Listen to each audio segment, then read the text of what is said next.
forward to celebrating Black History Month with you. Go Rams. Happy Black History Month! Happy Black History Month. Happy Black History Month. Happy Black History Month from Miss Eve. Happy Black History Month! Happy Black History Month. Happy Black History Month.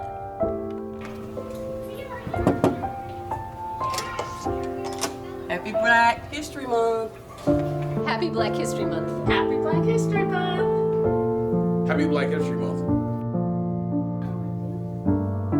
Happy Black History Month. Happy Black History Month. Happy Black History Month. Happy Black History Month. Happy Black History Month. Happy Black History Month. Hey, Robert Anderson. Happy Black History Month. Happy Black History Month! Happy Black History Month. Happy Black History Month. Happy Black History Month. Happy Black History Month! Happy Black History Month. Happy Black History Month. Happy Black History Month.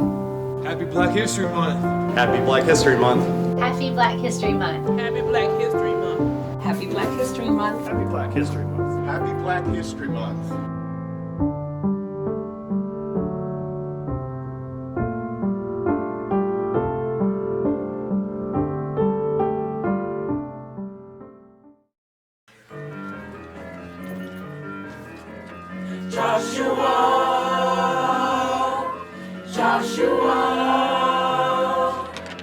Joshua fought the battle of Jericho, Jericho, Jericho. Joshua fought the battle of Jericho, and the walls came tumbling down.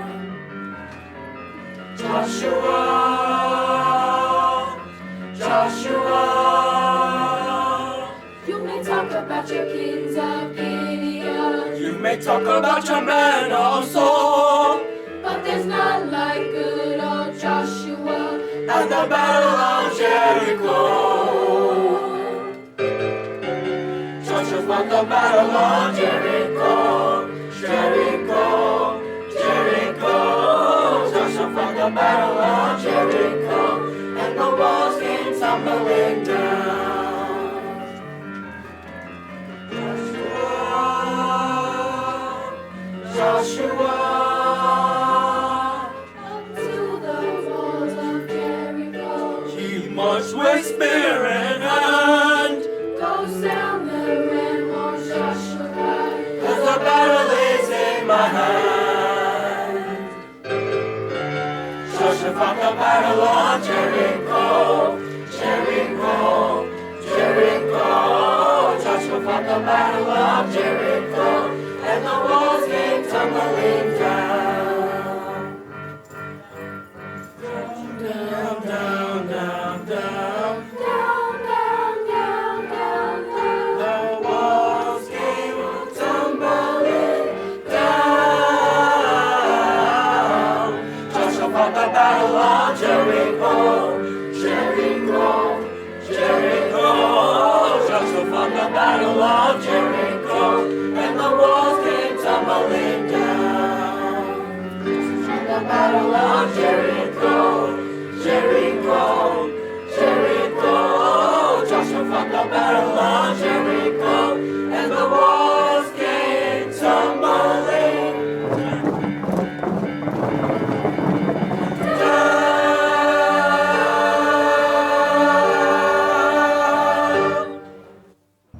Hello, my name is Maricus Brown, or Mo Brown. Most people call me Mo. I'm originally from Belton, South Carolina, born and raised, but spent a good bit of time going all over the place in the upstate, really. My mom had us young, and, we was raised by the village. So attended BHP my 9th grade year, and then moved to Westside my 10th grade year, and spent the remainder of my time in high school at Westside. Go Rams. Amazing experience. Class of 06, still the best class to ever come to the school, just to let y'all know. So let's get that out there. But nonetheless, as I finished up my time at Westside, I had an opportunity to go play football and attend the University of South Carolina, where I did exactly that. I was a wide receiver, played under Steve Spurrier for 4 years.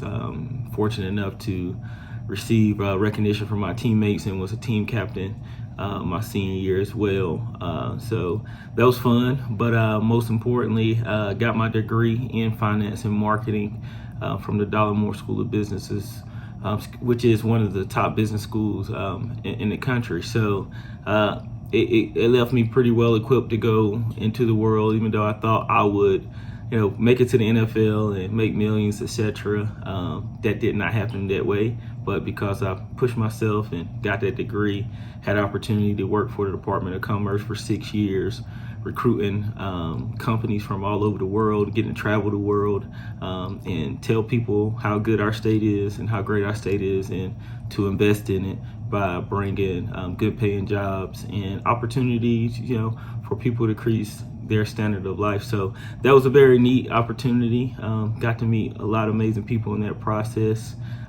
Did some work in crisis management, did some work in corporate America, an accounting firm, and then ran for office, U.S. Congress in the 5th District in 2020. Won the primary, got a Democratic primary victory, but lost in the general. Finished up with that and decided to start my own company. And now I currently work for myself, and my company name is Process First Consulting. So that's my background and a little introductory to who I am.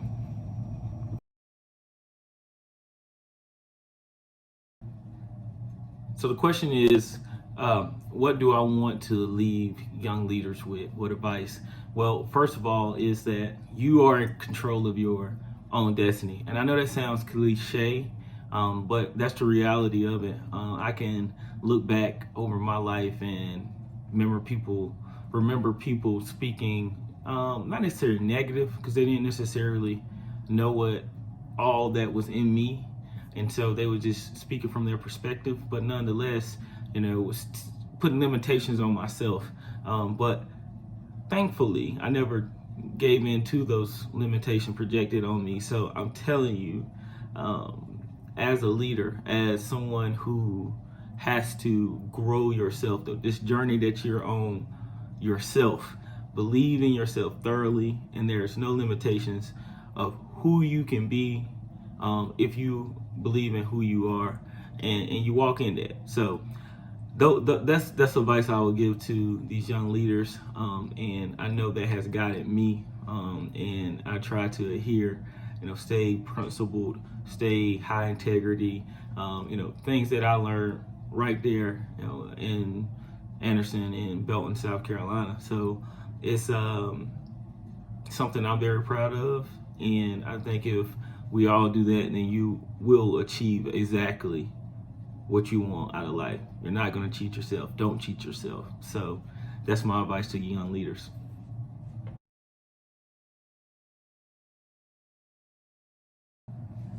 So the question is, what legacy do I want to leave for my family? Which is it's a great question, and I think it's something that we all need to think about. But for me specifically, I just want to make them proud, honestly,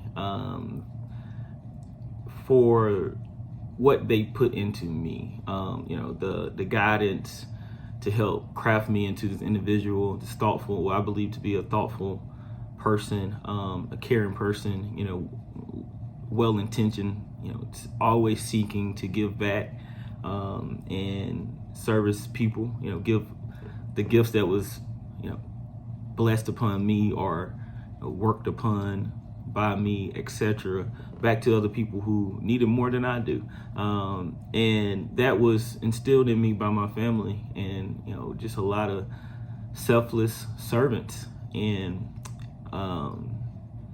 my hope is that everything I do, everything I touch is at best representation of the guidance that they gave me. And I truly believe if I do that, then I'm gonna be okay. I think they'll be proud of me, and I think there'll be a legacy that will be worth remembering, And so, other than that, keep charting, moving forward, and letting history write itself through our intentions every day. I think we'll get the legacy part covered from that perspective.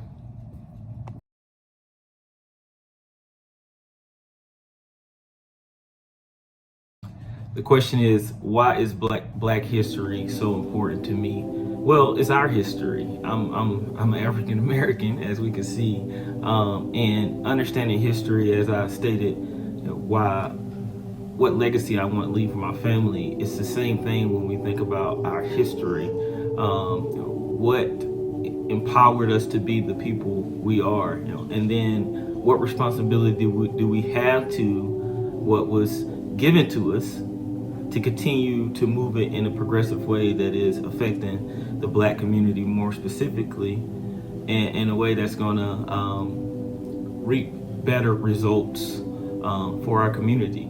And so when I think about the Martin Luther Kings, the Malcolm X's, the folks who charted the way for us to be here, the Rosa Parks, just the strong women as well.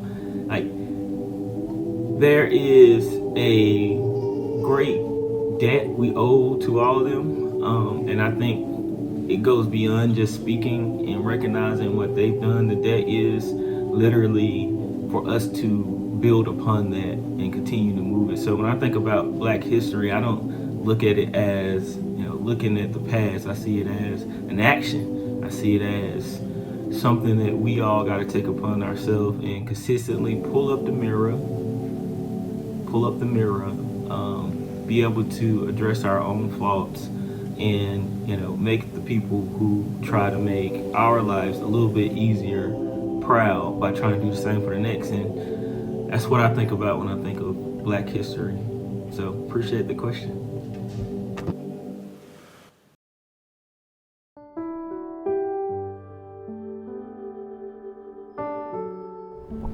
My name is Javaris Clesios, and this is a letter from a Birmingham jail.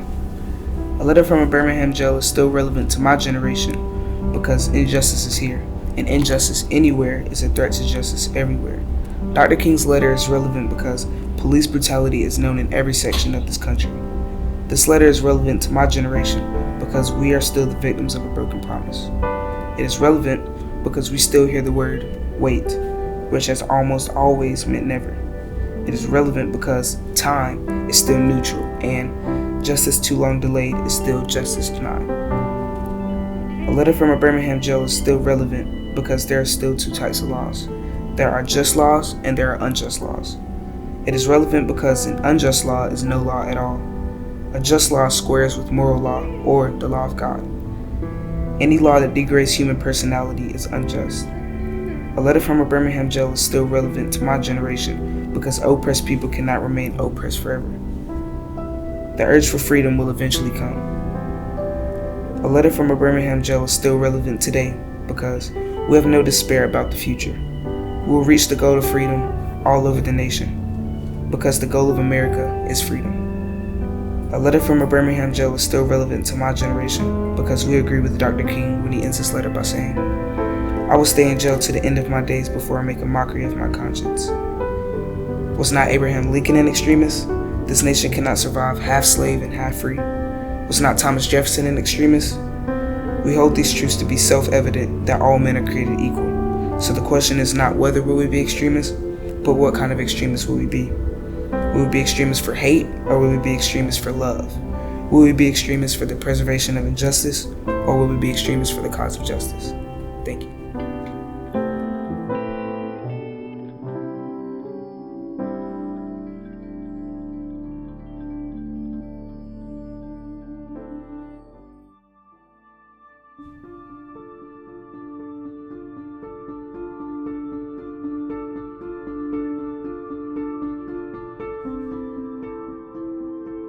Our story, unchained and liberated from his story, is the result of 18 years of research into who my ancestors were, men, women, and children enslaved in rural towns of deep southern states, as were 4.1 million others.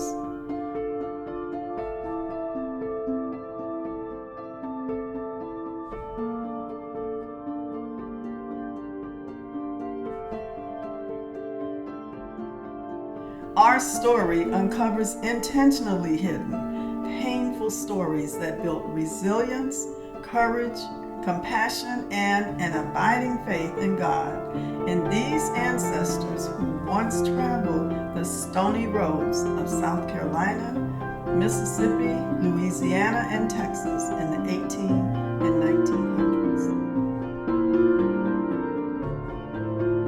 This book broadens the landscape of the Southern communities in which the first Felder families made their homes. It brings the slaves' lives and perspectives into view, looks at multiple sides of the Civil War as it ravaged communities and divided families, allows freedmen's voices to be heard, providing background and context for the failure of Reconstruction and the emergence of Jim Crowism in these places.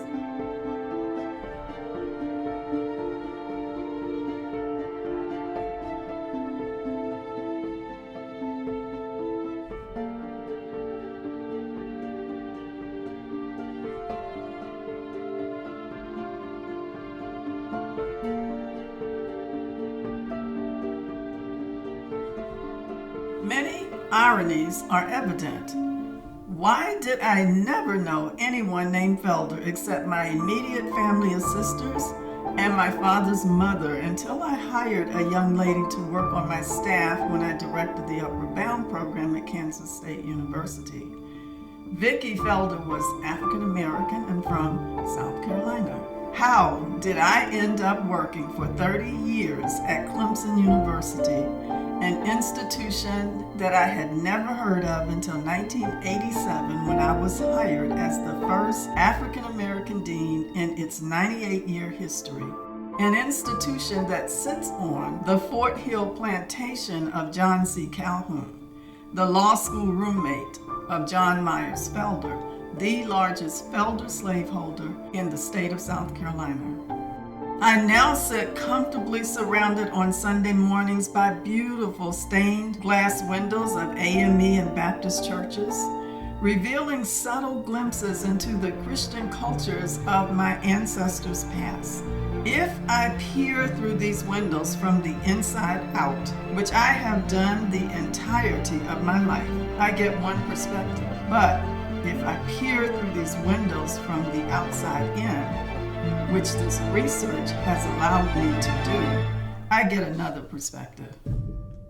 Happily growing up in segregated Petersburg, Virginia, and studying and working in Richmond, both significant contributors to the Southern narratives about slavery, the Civil War, and Reconstruction, I was surrounded daily by symbols that told me, as a Black American, I did not amount to much, and neither did my parents, or their parents, or their parents, that our history didn't matter.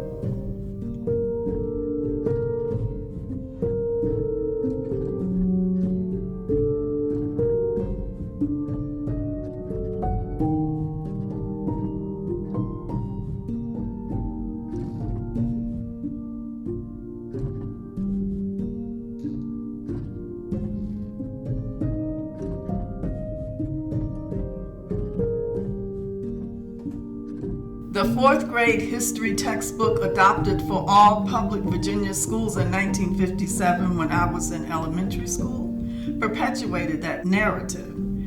And without much successful challenge to the textbooks, generation after generation of young Virginians were taught his stories that prevented honest conversations, assessments, and change to the difficult divisions created in the South because of white supremacist attitudes, beliefs, and pedagogical practices.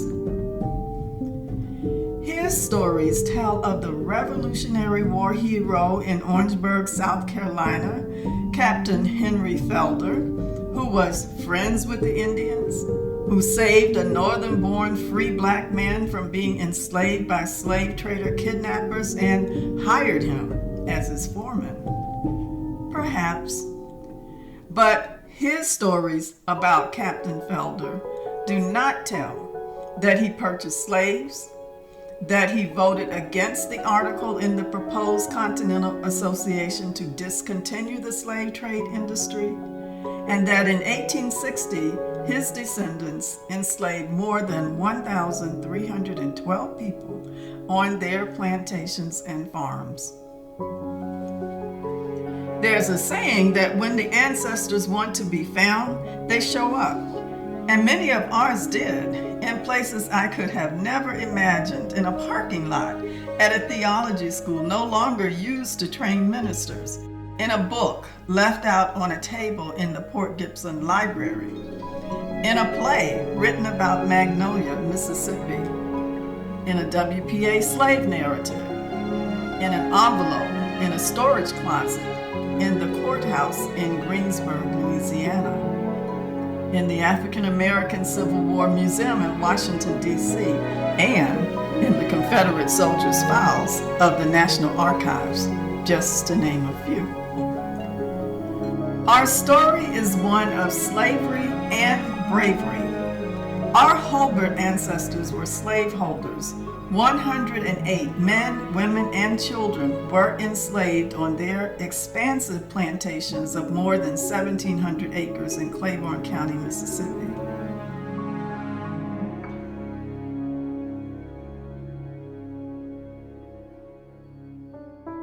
Our Felder ancestors were enslaved, but one, Sergeant Isaac Felder, bravely walked off the plantation and served in the United States Colored Troops at Port Hudson, Louisiana, where the bravery and the fighting of the black soldiers became the turning point that sealed the outcome of the Civil War. Our story is one of property rights and civil rights. As soon as the emancipation provided some rights to those human beings who were once classified as property, our Felder ancestors purchased property themselves, homes for their families. Our Felder ancestors exercised their civil rights to marry, to vote, to build and attend schools, and to establish churches of their own after withdrawing from the Felder churches in Mississippi, where they worshiped as slaves with the plantation masters. Our story is a story of biblical misappropriation and prayerful supplication.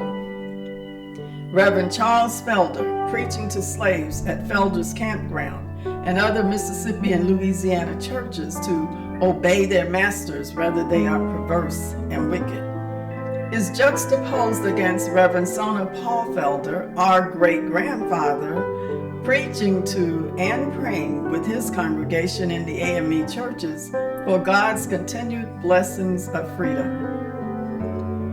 Our story is a story of patterns of destruction and patterns of instruction, Jim Crowism and activism. It is a story that angers me, yet it is one that empowers me. But it's broader than just the Felder and Hulbert families. It's about the Southern experience, and thus generalizable across many families. It likely touches your family's history also. Our ancestors, yours and mine, interacted together or not to create the history of the past. And we, you and I, will interact together or not to create the history of the future. Because our story was pruned from the branches of the Felder and Hulbert family trees, I invite anyone knowledgeable to add to this story to help clarify, correct, and more comprehensively write what clearly is an intermingled, although calculatedly concealed history of Felders and Hulberts in the South. An African proverb says that until the lion learns to write, the story of the hunt will always glorify the hunter. I hope that our story, unchained and liberated from his story, will encourage you to hunt for your story, to document your findings, and to contribute to the accurate telling of history of all of us, we, the people.